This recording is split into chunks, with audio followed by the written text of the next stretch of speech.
بسم الله الرحمن الرحیم شروع کوم نامه د خدای په حکم کې مهربانه ده کتور کو منګور سټی کې دا کم زمون قصایان نون دي قصابان چوتوي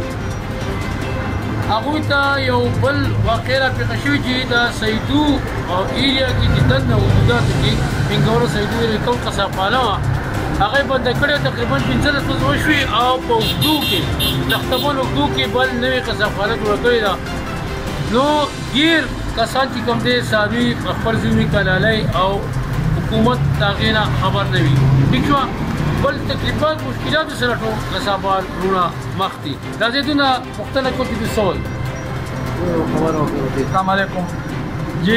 د ذکر له قصابخانه چې دا وګړو ته لاړ دا وګړو ډیر لري زیګره د شپې بدري بجې زموږ ولنې علاله کیږي د دې زیګره چې مزدور کار سره موږ ته 150 روپۍ ساوري علاله 150 روپۍ باندې چې د دې زیګره په 300 روپۍ باغ رشکه کې د دې زیګره بځي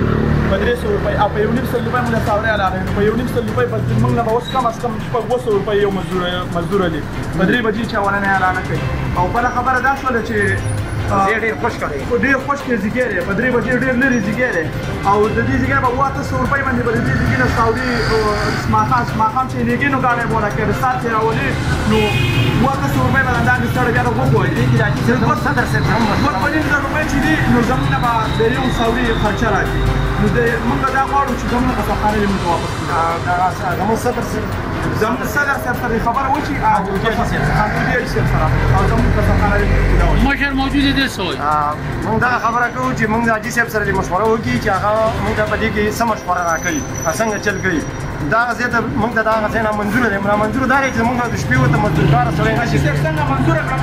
دا منظور ده چې هغه ځای موږ د پدې نه منظور شي او چې دا قصابان ځان په دیرو کې بوجرو کې دا ولالې کې ټولې ګندګيري هر څه وته جوړه